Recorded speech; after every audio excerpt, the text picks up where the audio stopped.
Mapalad kayo sapagkat naririto kayo sa banal na dako ng ating buhay na Diyos, sa dakong ating tinatayuan ngayon. At noong paghihiwalay ng 1999 at ng taong 2000, ay nandoon naman tayo sa pinakabanal na dako. Ito ang holy place ng Panginoon dito. Yung ating dako sa Prayer Mountain, yun ang Holy of Holiest ng Panginoon. Hallelujah! Hallelujah! Hallelujah! Ialay natin ang unang linggo ng ating panambahan ngayon dito sa Holy Place. Sa Holy Place, ang lahat ay maaaring pumunta. Katulad din ng tabernakulo na itinayo ng Panginoon noong unang tipan. Ang lahat ay maaaring pumunta sa Holy Place, pero hindi lahat ay maaaring pumunta sa Holy of Holiest. Kaya mga pinili tayo at sinabi niya, "Rejoice, little flock, for it is your Father's pleasure to give you the kingdom." Sabi niya, magsaya kayo, maliit na kawan, sapagkat nasiyahan ng Ama na sa inyo ipagkaloob ang kanyang kaharian. Now, this is the first time that you will understand and I will understand bakit noong ako'y tinawag ng Panginoon na sinabi kong, Panginoon, ang gusto ko po ay pinakamalapit sa inyo. Yun lang ang hiningi ko sa Kanya. Tulad kay Solomon, sinabi ng Panginoon, humingi ka ng gusto mo. Hindi hiningi ni Solomon ang kayamanan, ang karangalan, hindi niya hiningi yung popularity o mahabang buhay o buhay ng kanyang mga kaaway. Ang hiningi niya ay wisdom and understanding. Sinabi ng Panginoon ang kinagabihang yon, ipagkakaloob ko sa iyo ang hiningi mo. Hindi lang yan, idaragdag ko pa ang kayamanan, ang karangalan, ang mahabang buhay, at ang pagpapalang hindi mo inaasahan. Hiningi ng buhay na Diyos sa Kanya yon, ibinigay sa Kanya. Noong panahong yon, hiningi ko sa Panginoon na ako ay mapalapit sa Kanya. Sabi ko, kung may malapit pa kay John the Beloved, pinakamalapit na yun sa Kanya, sabi ko, mas gusto kong mas malapit pa ako sa Kanya. Yun ang hiningi ko. Hindi rin ako humingi ng kayamanan. I did not ask for riches. I did not ask for long life. I did not ask for anything else. Pero sinabi niya, mga kapatid, meron pa bang mas malapit sa relasyong ama at anak?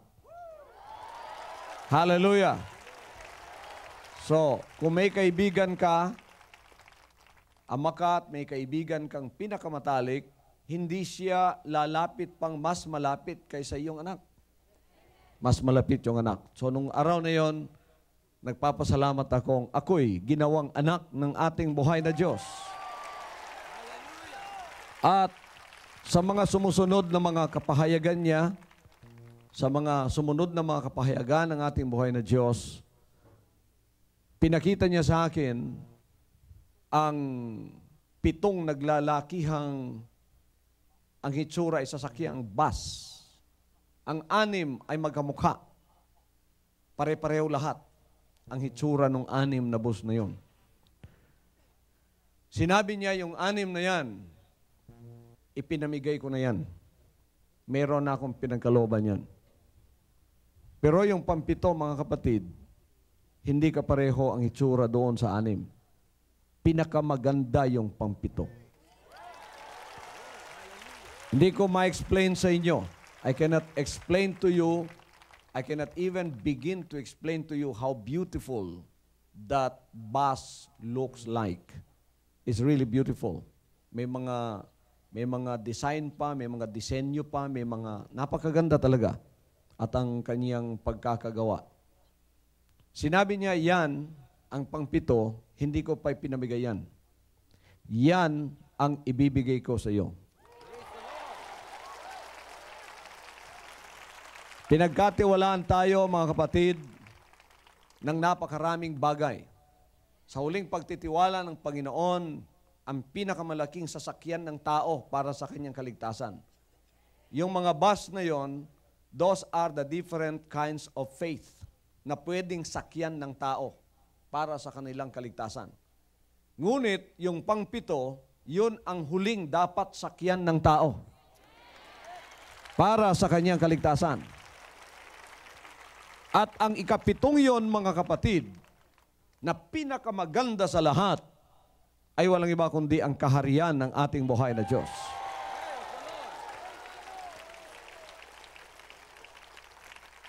At nung December 31, bago yung December 31, napakarami ng mga hadlang na ginawa ni Satanas upang tayo ay manghina o manlupaypay at malimutan natin ang gagawin ng Diyos nung December 31 ng gabi.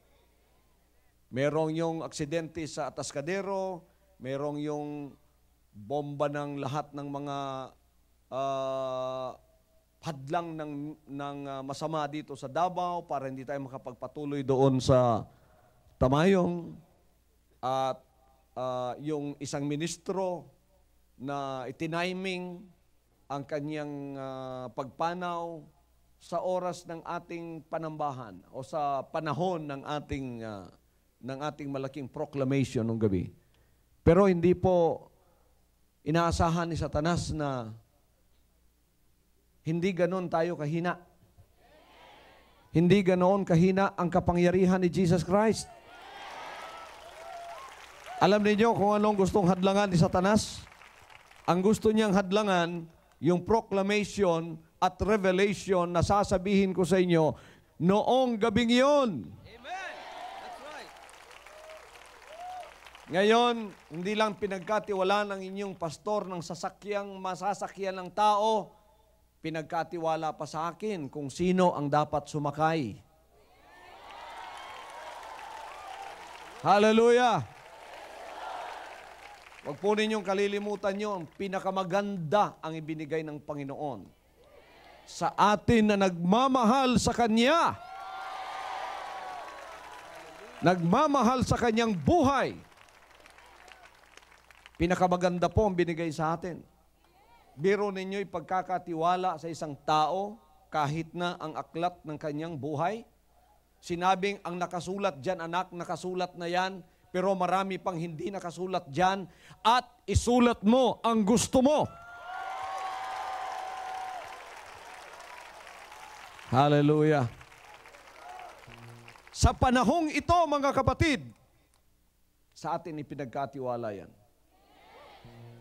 Di ba pinakamaganda yan? At ito na nga yung mga katuparan ng mga pinahayagan nung matagal ng panahon na hindi nila mauunawaan.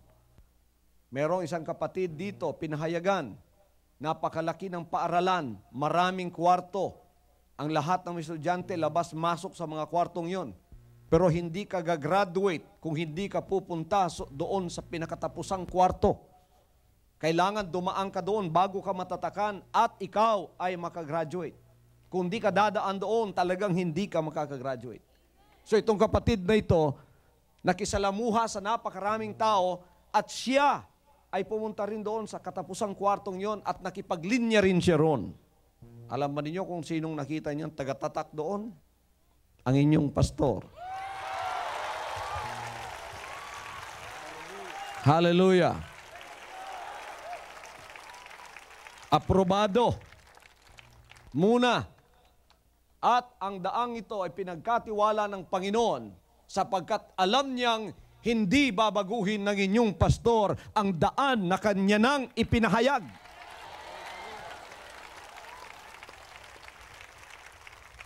Ang pintuan para tayo ay makapasok ay ang pintuan pa rin ng pagsisisi. Ang pagsuko ng ating buhay at lumang espiritong namana natin sa pamamagitan ng pagsabing, Panginoon, hindi po ang aking kalooban mula ngayon ang aking susundin, kundi ang sa inyong kalooban na. Not my will, Father, but your will be done in my life. Amen.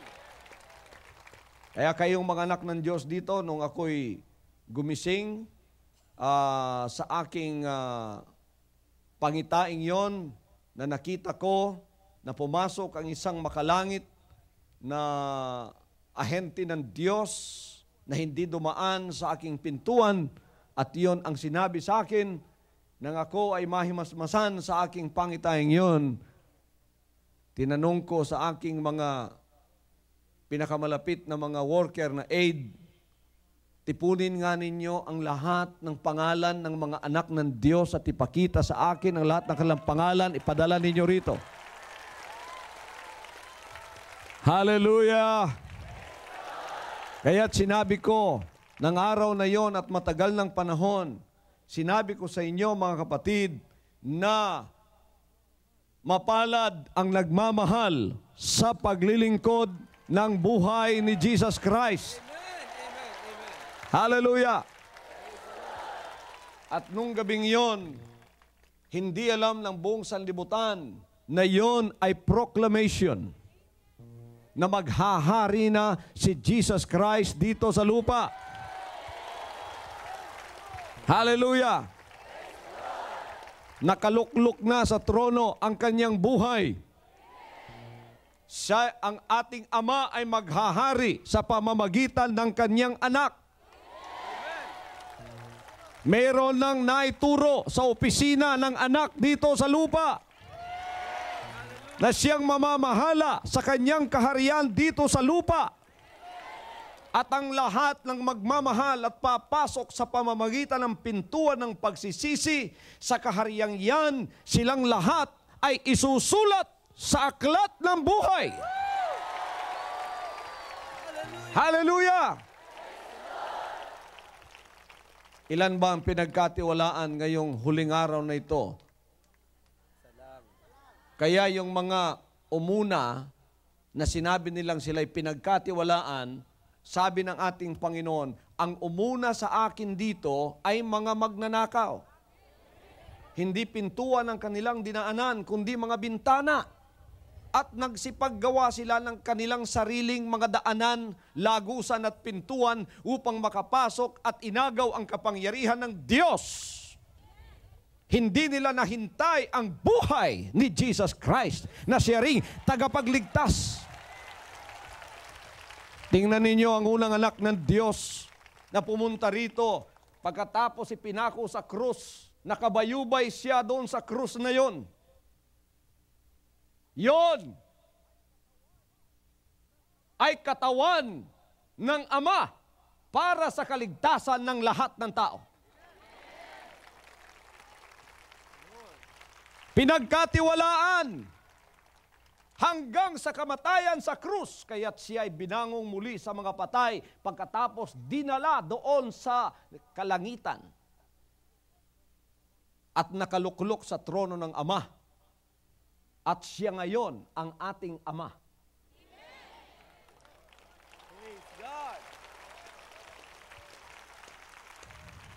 Ngunit may mga anak pa dito sa lupa na ibig pumasok sa kanyang kaharian.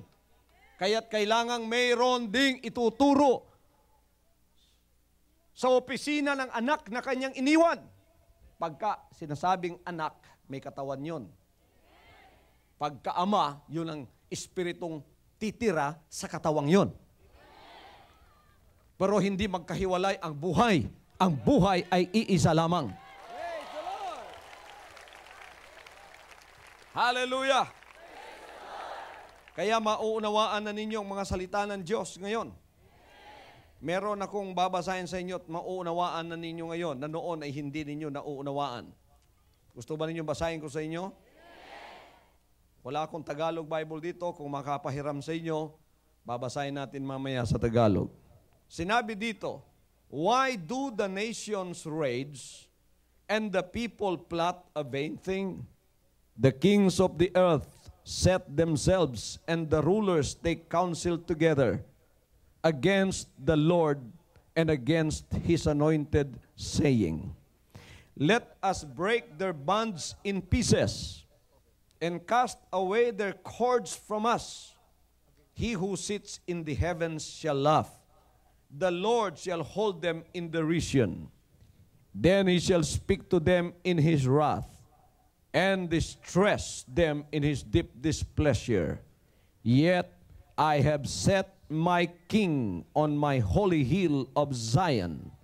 I will declare the decree. The Lord said to me, you are my son.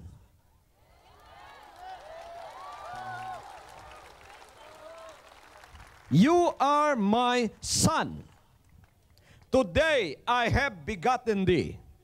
Ask of me, and I will give you the nations for your inheritance, and the ends of the earth for your possession. You shall break them with a rod of iron. You shall dash them in pieces like a potter's vessel. Now therefore be wise, O kings. Be instructed, you judges of the earth. Serve the Lord with fear, and rejoice with trembling. Kiss the Son.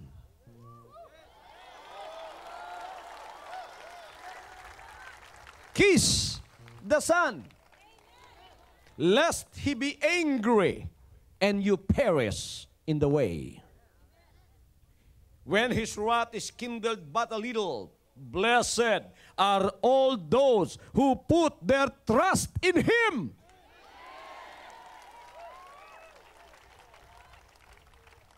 Kaya pagka kayo'y nananalig sa sinasabi ko, ang mga bagay na sinasabi ko ay hindi sa akin. Ito ay sa amang nananahan sa loob ko. Hallelujah! Hallelujah! Tingnan ninyo sa wikang Tagalog. Init na ba kayo riyan? Huwag kayong mag-alala. Salang tayo sa lahat ng bagay. Ulan, kaibigan natin yan. Init, mas lalo na. Sapagkat hindi naman tayo talagang sanay sa malamig. Pakinggan natin to. Bakit ang mga bansa ay gugulo at ang mga bayan ay nag-aakala ng walang kabuluhang bagay? Ang mga hari sa lupa ay nagsisihanda at ang mga pinuno ay nagsasanggunian laban sa Panginoon at laban sa kanyang pinahiran ng langis na sinasabi, lagutin natin ang kanilang tali at ating iwaksi ang kanilang panali sa atin. Siyang nauupo sa kalangitan ay tatawa. Ilalagay sila ng Panginoon sa kakutyaan. Kung magkagayoy, magsasalita siya sa kanila sa kanyang poot at babagabagin sila sa kanyang malabis na sama ng loob. Gayon may inalagay ko ang aking hari. Pakinggan niyo ito. Gayon may inalagay ko ang aking hari sa aking banal na bundok ng Sion.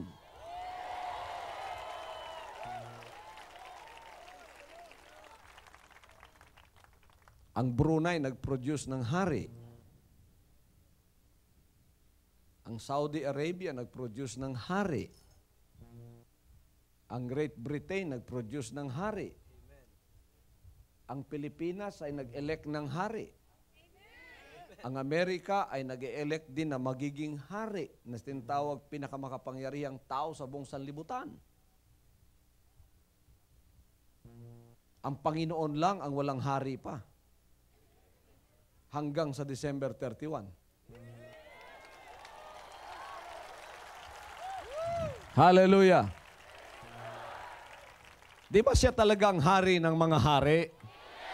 At Panginoon ng mga Panginoon? At maghahanap lang siya ng isang anak o katawan na talagang mapagkakatiwalaang susunod sa kanya anumang bagay. Pagkanganak ngayon ay nai-produce na ng langit. Ibababa na ang kanyang kaharian. At ang anak na ituturo ay siyang magiging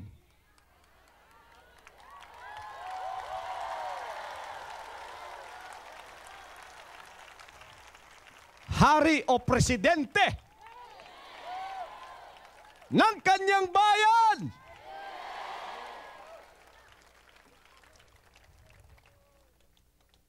Napalad kayo, personal ang revelation na ito. Habulin ninyo ang sinasabi ko kung kaya nyo. Sapagkat baka dumating ang panahon na hindi ninyo makikita ang mukha ko, doon pa nyo maintindihan ang sinasabi ko.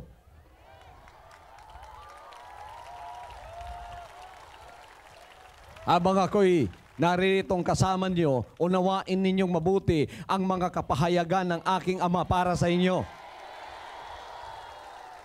Hallelujah! Gayon may inilagay ko ang aking hari sa aking banal na bundok ng Siyon. Aking sasaysayin ang tungkol sa pasya. Sinabi ng Panginoon sa akin, ikaw ay aking anak.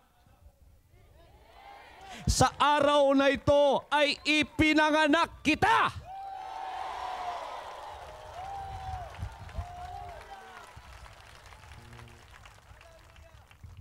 Ang kasulatang ito ay nagkaroon ng katuparan sa araw na ito sa inyong mga pandinig.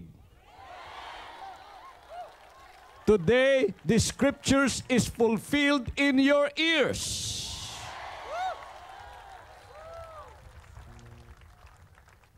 Hallelujah! Meron ng anak ang Ama.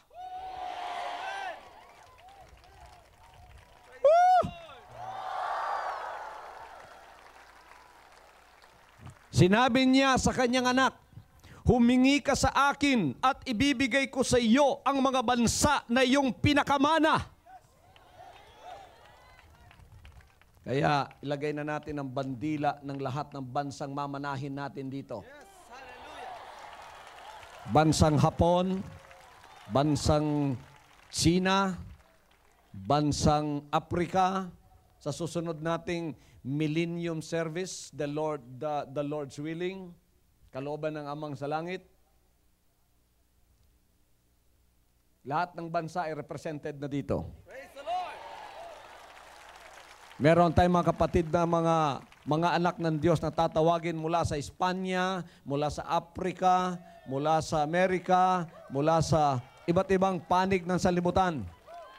At makikilala nila ang mga nakikilala ninyo. Alam ninyo na ko-consolidate na ang lahat ng kapangyarihan ng Panginoon. Ito ay naiipon ng lahat at isinasauli ng lahat sa Kanya. Nababasa na ba ninyo ang mga kapanahunan, mga kaibigan at mga kapatid ko sa Panginoon? Humingi ka sa akin at ibibigay ko sa iyo ang mga bansa na iyong pinakamana. At ang mga pinakadulong bahagi ng lupa ay iyong pinaka-ari. Sila'y iyong babaliin ng isang pamalong bakal. Iyong dudurugin sila na parang isang sisidlan ng magpapalyok. Ngayon nga'y magpakapantas kayo o kayong mga hari. Haring politikal at haring espiritual. Magpakapantas kayo, sabi niya. Mga tuto kayo, kayong mga hukom sa lupa. Kayo'y mga lingkod sa Panginoon na may takot at mga galak na may panginginig. Anong gagawin ninyo? Hagkan ninyo ang anak.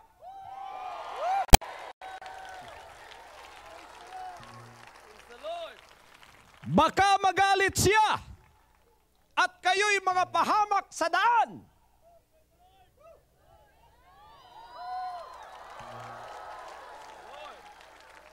Sapagkat ang kanyang poot ay madaling mag-alab. Kaya pala may pag-high blood ang inyong pastor. Hindi nyo maintindihan yan, ano? Hagkan ninyo ang anak. Bakit? Sabi niya, baka magalit siya at kayo yung mga pahamak sa daan. Pagka nagalit ako sa isang tao, hindi galit na makatao yun. Galit na makadiyos. Eh, hindi ko isusulat ang pangalan mo. Mapapahamak ka nga.